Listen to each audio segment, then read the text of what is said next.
আসসালামু আলাইকুম বন্ধুগণ। একটি খুব গুরুত্বপূর্ণ বিষয় হচ্ছে যে এখন মানুষ গ্যাস পাচ্ছে না, গ্যাস সিলিন্ডার পাচ্ছে না, পয়সা দিয়েও পাচ্ছে না। ঠিক আছে, পাচ্ছে কারা?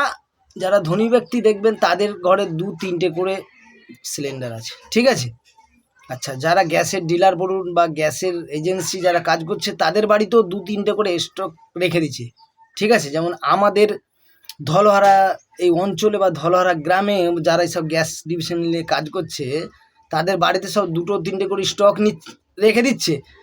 কিন্তু এই যে সাধারণ মানুষ যাদের, আমাদের ধরুন আমরা গ্যাস আনতে যাচ্ছি, আমাদেরকে দিচ্ছে না। কেউ কেউ বলছে 5 দিন বুকিং করলে 5-6 দিন করে গ্যাস পাবে। ঠিক আছে, কিন্তু বড় বড় ফ্যামিলি যাদের একটু ধনী ব্যক্তি তাদের ঘরে 2-3টে করে গ্যাস চলে যাচ্ছে। ঠিক আছে, তাহলে সাধারণ মানুষের এমন সমস্যায় পড়ছে।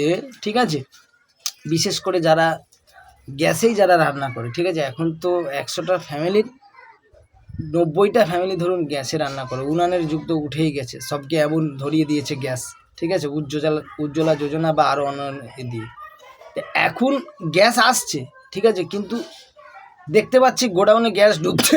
ঠিক আছে, কিন্তু গ্যাস যখন আনতে যাচ্ছে দিচ্ছে না। কিন্তু ওই একই গ্যাস একটা যদি বড় ফ্যামিলি ধনী পরিবারের যদি কল করলেই গ্যাস চলে যাচ্ছে, কিন্তু সাধারণ মানুষের যাচ্ছে না। ঠিক আছে, তো এই সব জিনিসগুলো আমি আইনের আয়ত্তই আনার কথা বলছি। ঠিক আছে, সবাই পোস্টটি শেয়ার করে দিবেন। ঠিক আছে, যাতে সকলে এই গ্যাসটা সকলেই পায়। ঠিক আছে, কেউ পাবে বা কেউ, গ্যাসের সংকট হচ্ছে সবাই জানে। ঠিক আছে, কিন্তু এই গ্যাসটা কেউ পাবে বা কেউ পাবেনি। একজন পয়সা মানে আপনি গ্যাসের এজেন্সি বা গ্যাসের লাইনে কাজ করে বলে আপনি পাবেন, বা আপনার বন্ধু অনেক ধনী মানুষ সে পাবেন, কিন্তু আপনার পাশের বাড়ি একজন মিডিল ক্লাস মানুষ সে গ্যাসে রান্না করে, তাকে বলছে না গ্যাস হবে না। ঠিক আছে, তো এর আওয়াজ তো আমি প্রতিবাদী ভিডিও বানালাম। ঠিক আছে, আপনারা শেয়ার করে দেবেন, আমি আরও বানাবো পরে। ঠিক আছে।